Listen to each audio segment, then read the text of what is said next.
start now. And welcome to this talk by Khenpo, Master Khenpo or Sodargye. This is the second time that Khenpo is in South Africa. The first time was 3 years ago, and we had organized a lecture for him. But one day before the lecture, the university was shut down because of protests, so we had to cancel it, and today he's back.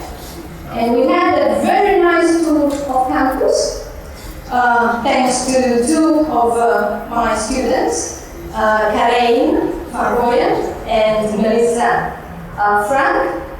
They gave us an enlightening explanation of the buildings for about 40 minutes. Thanks a lot. So, what is today's talk? The topic of today's talk is about Tibetan Buddhism. So, let's say in contemporary, in the contemporary society. And Khenpo will talk about practices and rituals in everyday life Tibetan Buddhism. And he will introduce us to the basic ideas and conceptions and symbolic meanings and the daily practices of Tibetan Buddhism. But I will leave the space to Khenpo.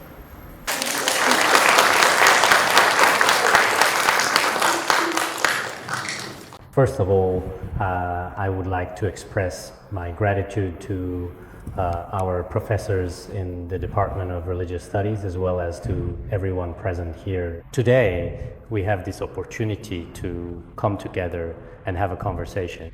The topic is the daily practice, as well as the religious rituals of Tibetan Buddhism.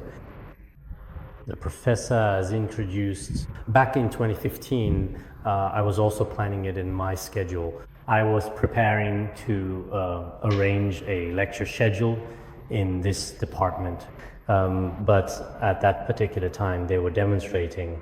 The lecture simply couldn't be properly organized as expected. But 3 years later today, our paths have crossed again thanks to this opportunity. Just now we visited the university's library and memorial hall, as well as some buildings from the science department and others. In particular, the two students of the professor prepared everything with great care and attention to detail. This left a very deep impression on me. Whether it will matter in the future or not, I will record all of this. No matter where I go, I always keep a record. I've been recording what happens every day for 2 or 3 years. I haven't missed a day though. Not every day is meaningful. I make it a habit to write down something every day. I've always had it. During the visit just now, I also had a very profound and memorable feeling. Many of the impermanent changes that Buddhism talks about, or the transformations of history, or even humanity itself, throughout history, from ancient times to the present, there has been continuous progress and development. Many things have happened in various aspects. All these contribute to insight into our lives and existence. They give us a further insight. Today, I would like to give a brief introduction to Tibetan Buddhism. First of all, Tibetan Buddhism is in fact actually a branch of Buddhism. At this point, everyone present should be quite aware of this. In this world, mainly of course, there are different ways of saying this. There are mainly 5 major religions. The religions of Christianity, Islam, Buddhism, as well as Hinduism and Judaism. So as one of the 5 major religions around the world, that is Buddhism as we know it, Buddhism should have a history of 561 years up to now. The founder of Buddhism is Shakyamuni Buddha. Shakyamuni Buddha was a real person who had been to the world in India. Therefore, the Buddha's nirvana should have been in 543 BCE. It's easy to remember 543 BCE. From that time until now, Buddhism has always, without interruption, remained in this world. Moreover, the teachings expounded by the Buddha are mainly categorized as the three turnings of the Dharma wheel. If we break it down in detail, there are actually 84,000 methods of Dharma. All teachings by Buddha are made into texts. Currently, according to the Tibetan Buddhist canon, as recognized, there are 108 volumes in total. The Pali canon and other versions, including the Chinese Buddhist canon,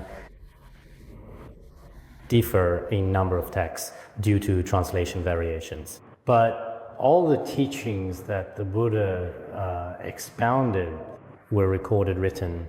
I don't need to elaborate much on this. Those of you who study religion should be very clear about that. Where the Buddha was born, where he practiced austerities, then the place where he attained enlightenment and turned the wheel of Dharma for all sentient beings. After completing all his activities, he attained parinirvana aged 80. This process, if we go to India, becomes very clear. So I won't go into detail here. If we summarize all of the Buddha's teachings, in essence, do not commit evil, do good, purify mind, the teaching of Buddhas. Avoid anything harmful to human society. And do everything that is beneficial. More importantly, we must tame our minds and bring inner peace. If we sum up all Buddhist doctrine, it comes down to this. Later on, this form of Buddhism by language groups, Theravada Buddhism mainly flourished predominantly in countries such as Myanmar, Thailand, Sri Lanka, and so on. Northern Buddhism tradition, it thrived in places like China, Japan, and Korea. And then there is Tibetan Buddhism. Tibetan Buddhism is in Tibet, Mongolia, in Western Europe and America. So there are three main sects of Buddhism.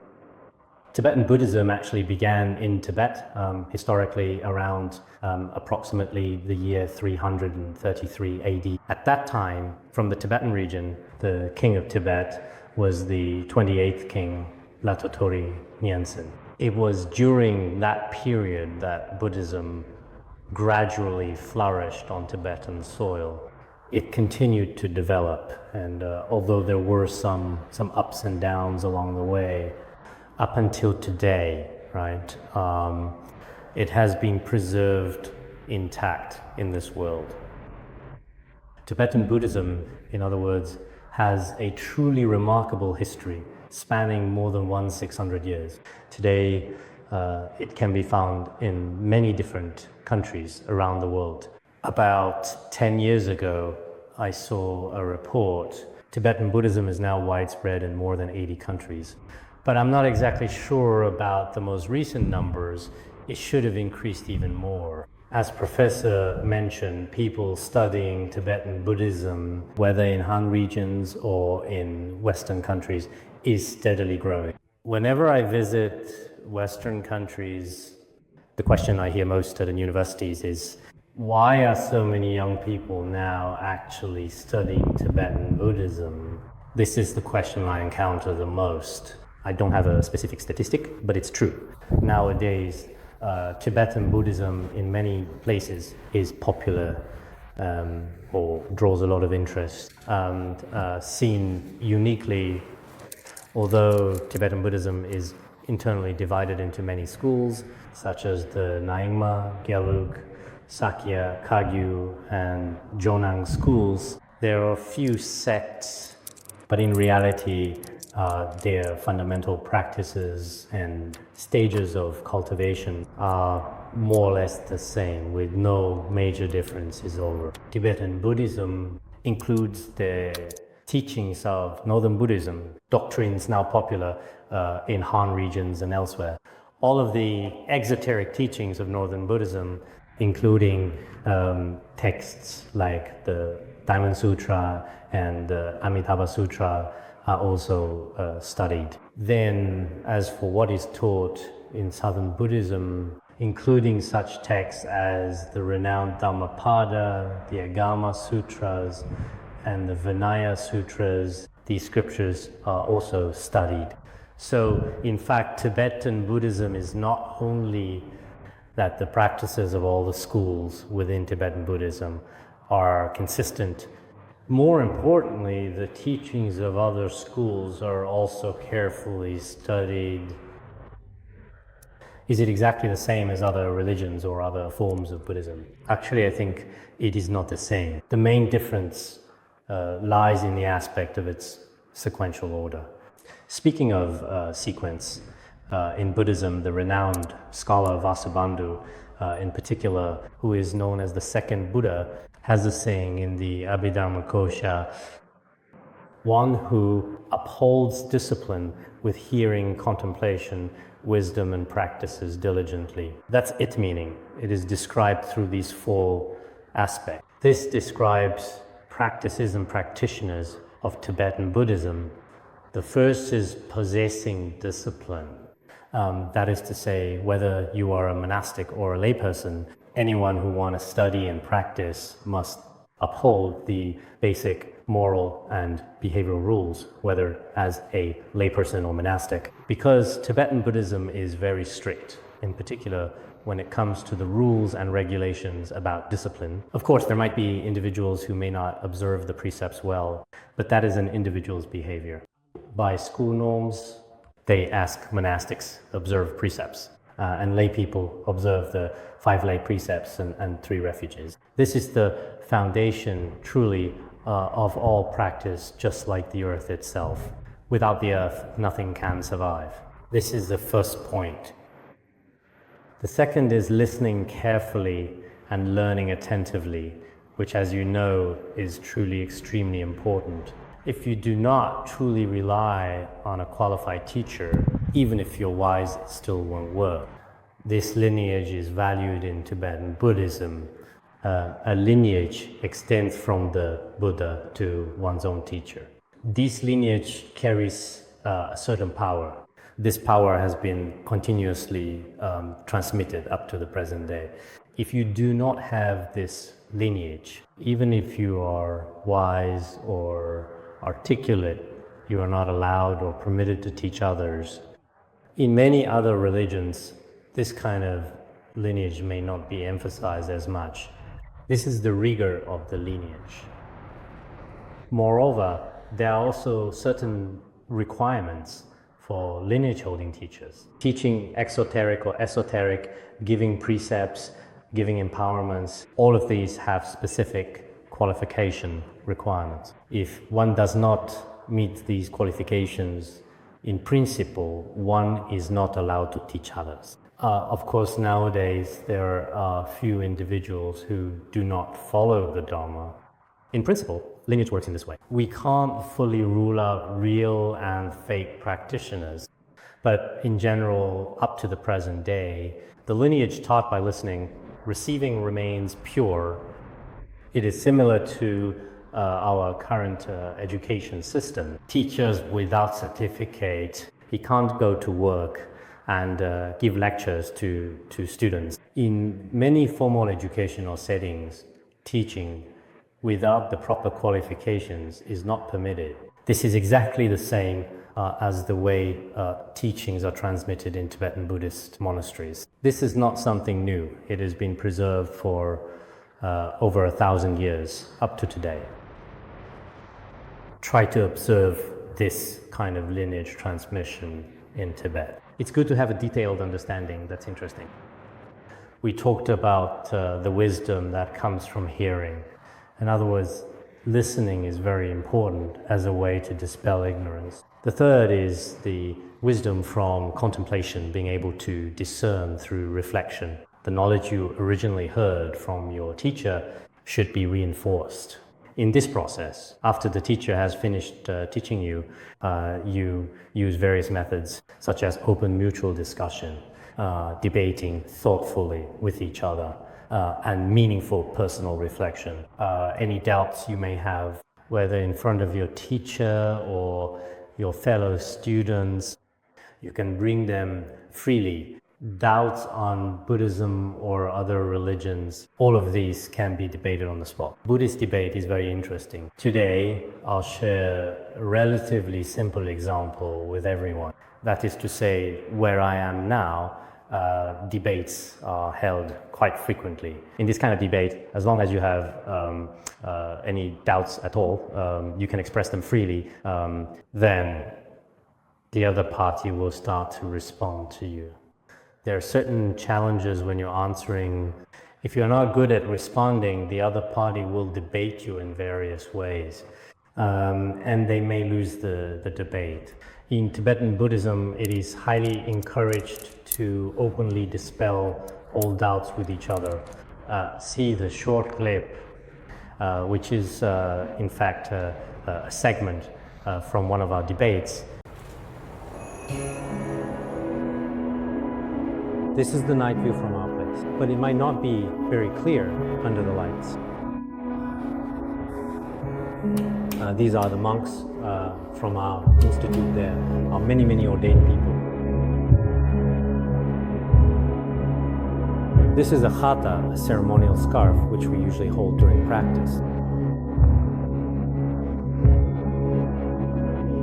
This is truly a landmark building in our area.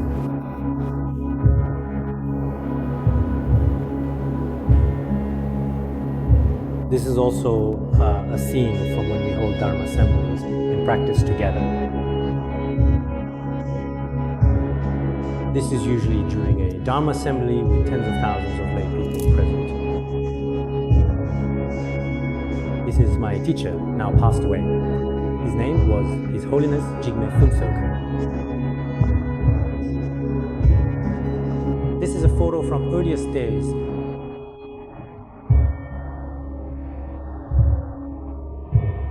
This is typically during a debate session. These are ritual instruments we use during practice.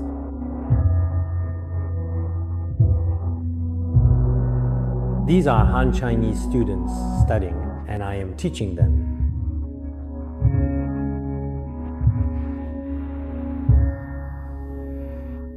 This is a Dharma assembly. This is an offering of lamps.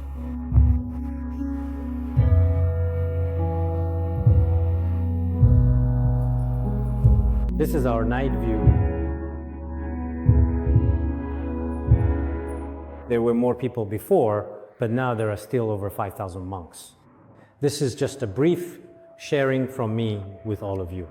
That is to say, among us monastics, there are debates. I see that many Western dialectical philosophies, as well as those here in Africa, many people also have this kind of dialectical and critical thinking. In fact, this is very much welcomed in Tibetan Buddhism. As long as others criticize me, if their criticism makes sense, I can accept it. Then the fourth is practice. Practice is the cause for being free from affliction. What is practice? It is what you hear from your teacher or what you contemplate on your own, and applying all of it in daily life, benefiting humanity and doing things that are good for society, and really putting into practice in real life. There are many methods of Buddhist practice, including meditation, cultivating Bodhicitta, realizing emptiness, and so on.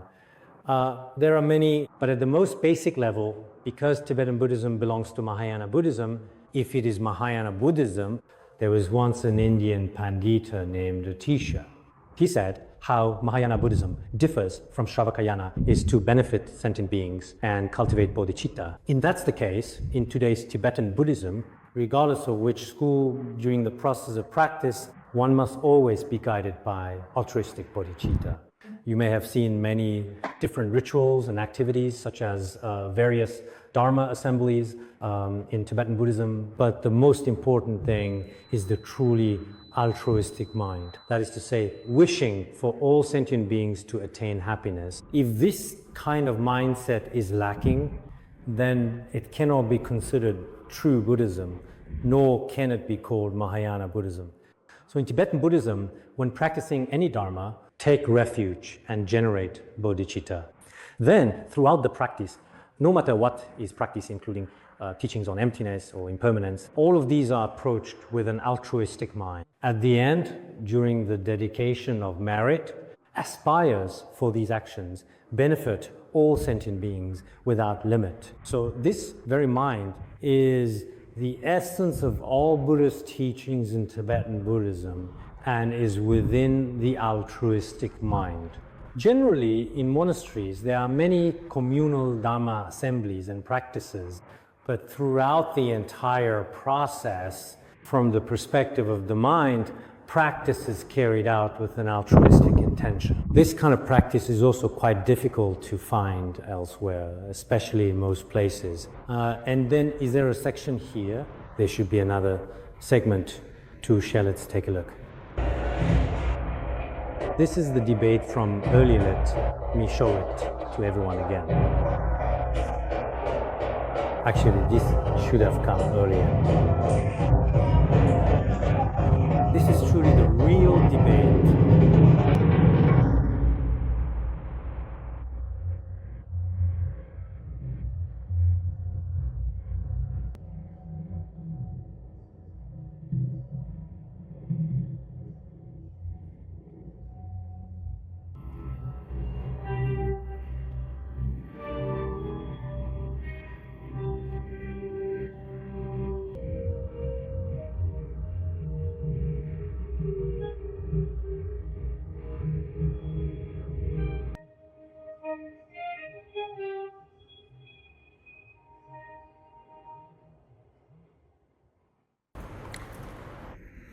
Maybe when we played it just now, the order got mixed up.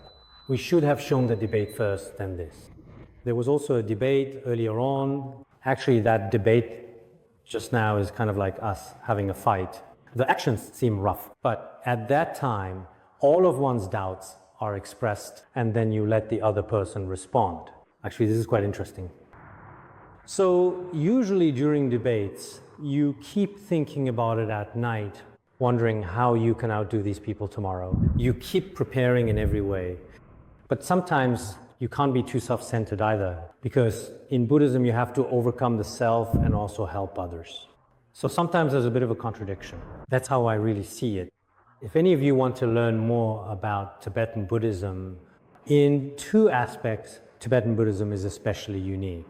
One is the cultivation of the Mahayana Bodhicitta. That is, for all sentient beings in the 3,000-fold world system, not only do we not harm them, but we also try every possible way to help them. There are concrete practices. In Tibetan Buddhism, these practices are very systematic and logical.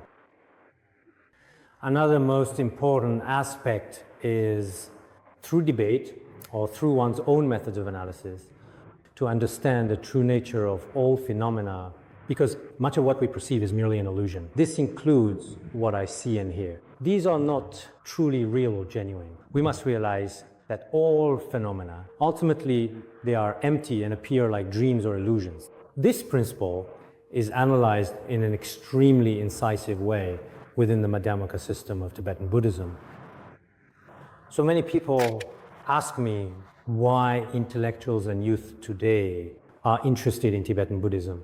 I answer them, first, the analysis of the view of emptiness is, in fact, extremely detailed and thorough. This is one of the main attractions. Second, there is the altruistic mindset. Studying texts like Bodhikaryāvatara, Way of the Bodhisattva, one develops a truly unique and particularly distinctive, deeply nuanced understanding of bodhicitta. So for view, it is the understanding of emptiness, and for conduct, it is altruism. And these may be the main points that attract many people today. That's how I summarize it, these two aspects.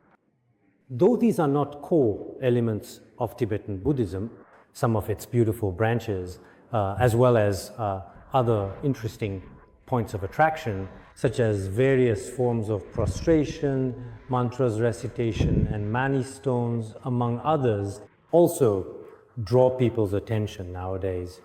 And there are meaningful symbols within Tibetan Buddhism as well. The first is prostration.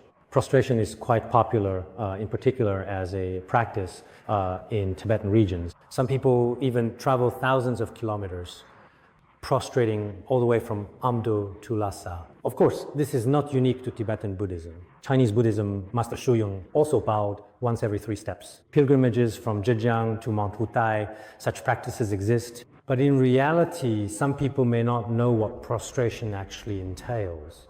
I can briefly explain it for you. We might need to wait a bit for this part. I started late at the beginning. The 50 minutes I mentioned was counted from when I started. In fact, the purpose of prostration is to eliminate a kind of arrogance within our continuum. Each of us harbors a sense of arrogance. In Tibet, some do 3 steps and 1 prostration. In practice, this means gently making contact with the ground surface with all 4 limbs and the forehead, letting go of all sense of self, and allowing the power of the earth to bless oneself. In other words, it is about dispelling our arrogance. This lets us be open and accepting of all. Within the entire natural world, it is one of the best ways to thoroughly break down our attachment to self. Of course, prostration has other merits as well. Generally, this is a widely accepted way to understand it. There is also the prayer beads in Tibetan Buddhism, which are quite special, and I like to mention them here. This is called the Buddha head, representing Buddha. Then each of these beads represents the Sangha, the monastic community, and the string represents the Dharma. So when we often hold prayer beads in our hands, it is a form of reverence for the 3 jewels and a reminder to us to practice. For example, my prayer beads were bought for just 3 yuan at the beginning. I bought them in 1997 and still use them now. So I'm very fond of these prayer beads as well. This represents one's own faith. It also can be seen as representing a personal hobby. It can be understood that way too. There's one more thing I'd like to introduce you to, the Mani stone piles. In Tibetan regions, you can see them everywhere, the Avalokiteshvara mantra carved on stones. Om Mani Padme Hum, this kind of inscription, for example. This has a long history. It's the heart mantra of Avalokiteshvara Bodhisattva. This tradition has a long and rich history, as it dates back to a time that is more than 2,000 years ago. It should have been around 641 AD when Princess Wencheng entered Tibet. In Yushu, you can find these stone piles as well. And such stone piles are common throughout Tibetan regions. Actually, these Mani stone piles are extremely important. I've been there before. In a place called Chik, there is the longest Mani stone pile. It's about 2 kilometers long and is approximately 2 or 3 meters high. And when I was young, I often carved Mani stones myself. Even before I started school, I would carve them. Even now, I enjoy carving Mani stones. In my hometown, there are about 60 people or so who have been there year-round. It's been about 10 years now, since 2008. So why is this the case? Because it can dispel some of our misfortunes and evil influences. This includes places where car accidents have happened and many unfavorable places. If you carve Mani stones in such particularly special places, it has a very significant effect. For those who have passed away, carving Mani stones like this is also beneficial. For some patients, indeed, even late-stage cancer patients circumambulate Mani stone mounds. Indeed, in fact, some people have actually recovered. This power is quite miraculous. Maybe you don't believe it, but it's okay if you don't. Earlier, I mentioned that this Mani stone mound is actually quite long. It extends for quite a distance. Also, in Buddhism, there are many different rituals or some different practices. But due to time constraints, I won't elaborate further today. I had more prepared, but everyone should have a good understanding now. One last hope for everyone present today, whether teachers or students, is that we should all try to understand the various religions in the world. Because if we don't understand religion, many of humanity's mysteries may remain unsolved. That's how I see it. Some people may have religious beliefs, while others, however, may not. And among those who do, there are different religions. It is important that we should all learn to genuinely respect others. At the same time, if you're perhaps interested, studying other religions can also be very beneficial to yourself. In our world, any form of exclusion in any context is a cause of stagnation and a hinder development. Therefore, in the global village we live in, everyone should genuinely learn from one another. For teachers and students in the Department of Religious Studies, you should understand the histories, origins, and teaching of the major religions, as well as all of their teaching. If you study them, you'll find them very interesting. That's all I'd like to say at this point. Thank you all very much for your participation.